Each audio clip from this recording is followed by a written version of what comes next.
A father's world shatters when a group of fake HOA guards injures his son and leaves him to suffer. Led by the smug and ruthless Carl Benz, these so-called guards exploit their power to terrorize the neighborhood. But Stephen Michaels, with his tactical FBI training, has a plan that will turn the tables. And in the end, justice not only catches up, it delivers a devastating blow to those who thought they could get away with it. Part 1. Shock. Stephen Michaels had spent most of his life serving and protecting others as a police officer.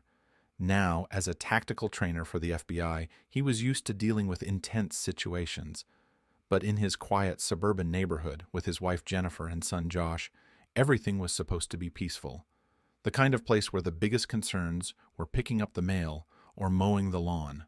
Or, at least, that's how it was until that afternoon. It all began when a group of men dressed in security uniforms showed up at the gate of his property. They didn't have any official badges, just a menacing air that made Stephen's instincts twitch. At first, it seemed like a minor issue, maybe a misunderstanding. But things escalated quickly. They were from the local Homeowners Association, HOA, which in itself was an ever-growing frustration for homeowners like Stephen, but he never imagined it would lead to this. The security guards claimed that Josh, Stephen's 16-year-old son, had parked his car in violation of HOA parking rules. Stephen, always willing to cooperate and resolve matters calmly, walked out to address the situation. He wasn't in the mood for conflict, but he wasn't one to back down from standing up for his family either. "You need to move that car right now," one of the men barked at Josh, pointing at the driveway where his car sat. Josh, a teenager who had been raised to understand respect and reason, tried to explain that he wasn't blocking anyone's way. It was a simple mistake, a slight misunderstanding.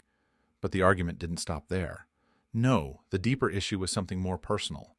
The HOA guards didn't like how Stephen had installed a fence around his property. They didn't like how it looked. It was too high, too secure, too private. They believed it violated some arbitrary HOA regulation, one they were eager to enforce. Stephen stepped forward, attempting to defuse the situation, but the conversation was already spiraling out of control. "Listen, we can talk this through," Stephen said calmly, trying to keep his voice steady, but his words fell on deaf ears. The guard, a man who barely looked old enough to be out of high school, sneered and took a step closer. "You think you can just do whatever you want here? You're breaking the rules, kid." Josh stood his ground, his teenage pride flaring up. "I'm not breaking any rules. I parked my car just like everyone else does."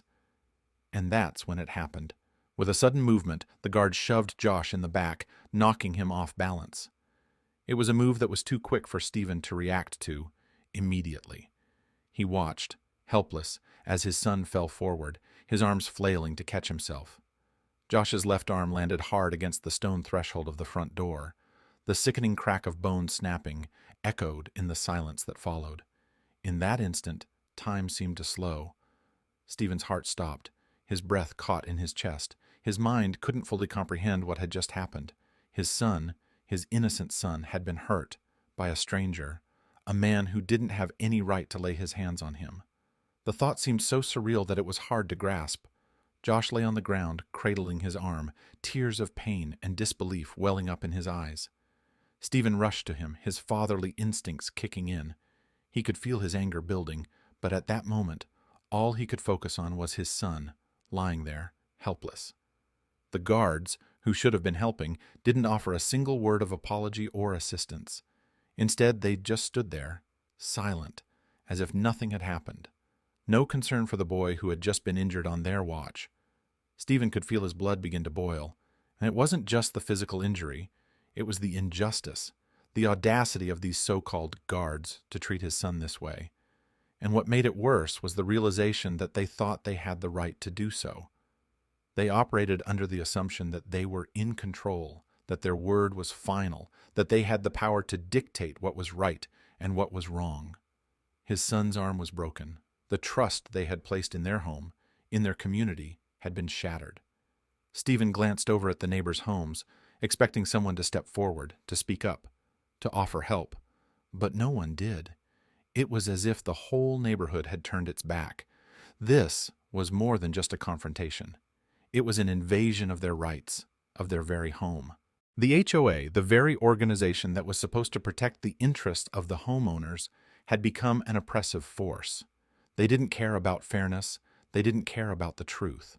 They cared only about their rules, their regulations, their power. Stephen knew this would not stand. Not now, not ever. But for now, all he could do was hold his son and wait for the police to arrive, hoping that the justice he believed in would eventually come. The days following the incident felt like a slow-motion replay of everything that had gone wrong. Stephen's mind kept flashing back to that moment, the sickening crack of Josh's arm, the pain in his son's face, the empty stares of the so-called guards as they walked away. He had to shake the memory off, but it lingered, gnawing at him, eating away at the calm he had worked so hard to build in his life. What stung even more was the complete indifference of the people around him. Neighbors, people who waved at him from their lawns just the day before, didn't step in. No one had called an ambulance. No one had offered to help. They all just stood there, watching as his son lay on the ground, suffering. Stephen paced around the house, his eyes catching glimpses of the fence he had built to protect his family, his sanctuary. Now, it felt like a prison. It wasn't supposed to be like this. The house was supposed to be a place of comfort, of refuge, where he and his family could escape the noise of the world outside. Instead, it had become the setting for a nightmare. When he finally got Josh to the hospital, the severity of the injury became all too clear. The doctor's face, usually so composed, faltered as he examined the arm. "This isn't just a simple fracture, Mr. Michaels," he said, his voice grave. "This is a break that will need surgery." Stephen barely heard the rest. The words blurred as the anger inside him intensified, turning cold and sharp. How could they have left him like this? Those guards had just walked away. They didn't even have the decency to check on Josh. It wasn't just an accident, it was a betrayal, and it was unforgivable. The more Stephen thought about it, the more he seethed. He wanted to scream, to do something, anything, to make them feel what he was feeling. But what bothered him more than anything was how those same neighbors, the ones he had always trusted, had failed to speak up. Not one person had come to his defense. They had allowed this to happen, turning their backs because it was easier than confronting the truth. Hatred burned through him. It wasn't just directed at the guards anymore. It was the system, the people who were supposed to keep the peace, who were supposed to protect him and his family. The HOA was supposed to be a governing body that ensured the community thrived, but they had become a tool of control, an authoritarian force that abused their power without consequence. The indifference of the guards had been bad enough, but it was the apathy of his neighbors that stung the most. The silence, the lack of any attempt to stop what was happening. Stephen's hands clenched into fists, his jaw tightening as he felt the blood rush to his head. They had left Josh lying there, broken, without so much as an apology. No concern, no remorse. It wasn't just an oversight. It was deliberate. They didn't care. This wasn't about his son's injury anymore. This was about something far bigger, the principle of it all. No one had the right to treat his family like this. They thought they could walk all over him. They thought they could push him around because they wore some fake badge or carried a clipboard. Well, they were wrong.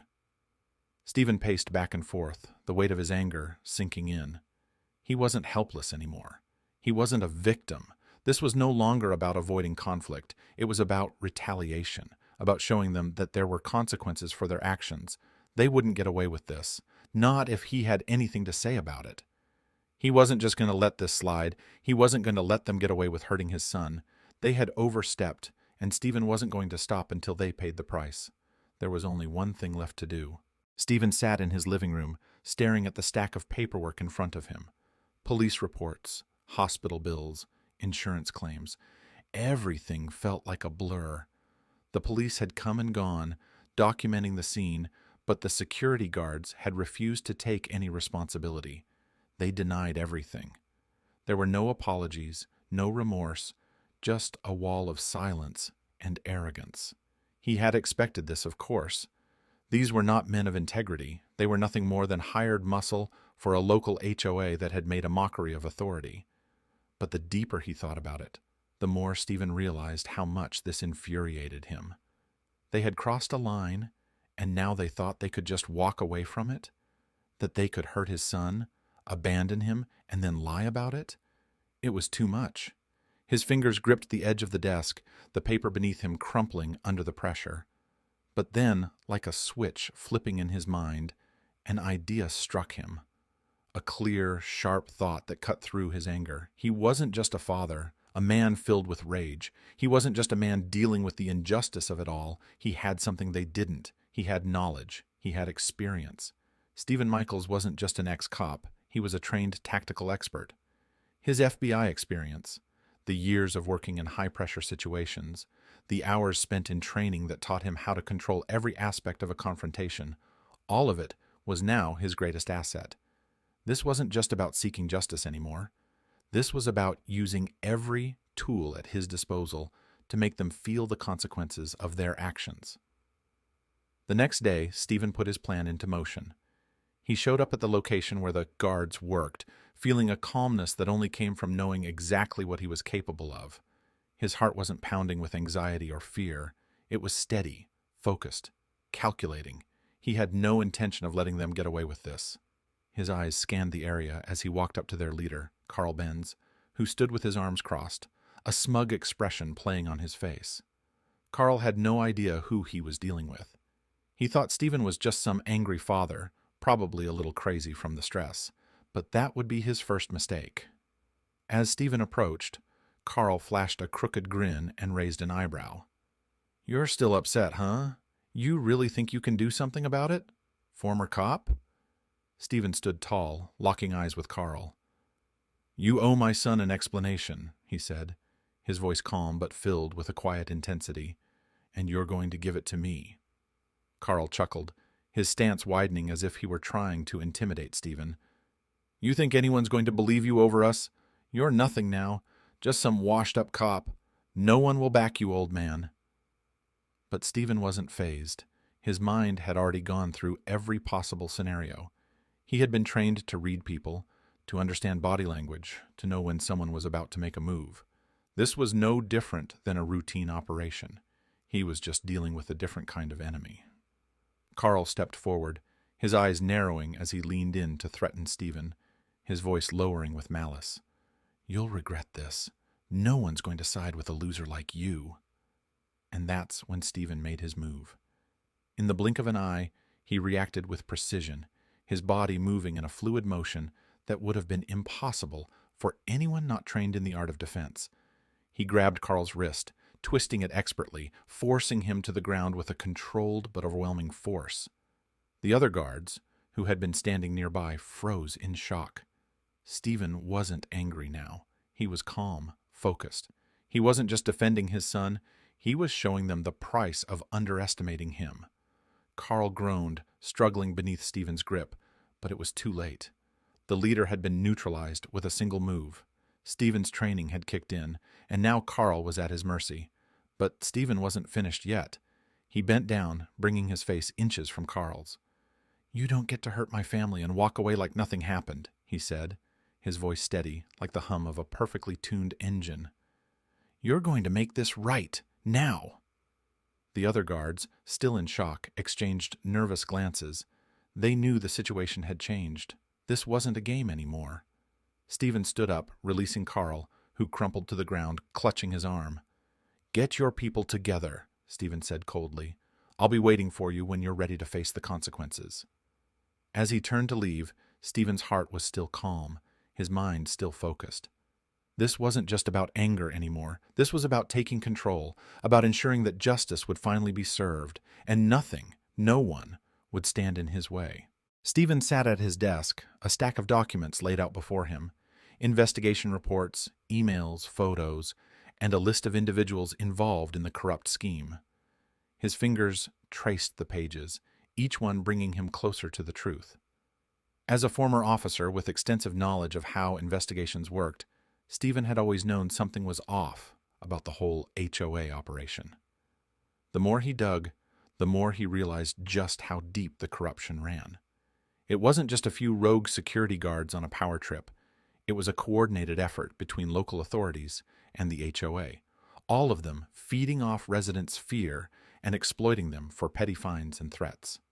A web of deceit spun so tightly that it had remained hidden from the public eye for far too long. But Stephen had access to resources, to the right channels, to the truth.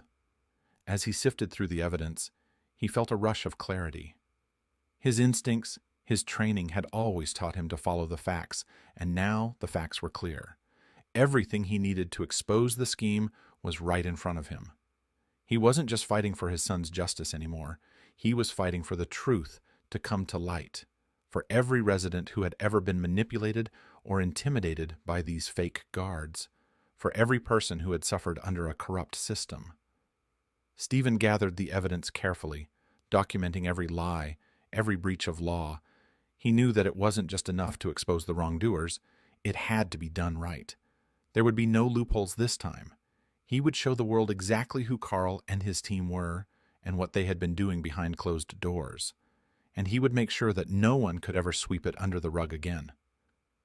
A few weeks later, after working tirelessly with legal authorities, Stephen sat in the courtroom, watching as Carl and his associates were led away in handcuffs. The satisfaction was almost overwhelming. Carl, once so smug and unshakable, now looked defeated. His arrogant posture crumpled under the weight of his own crimes. The other guards were arrested too, their once defiant demeanor now replaced with uncertainty and fear.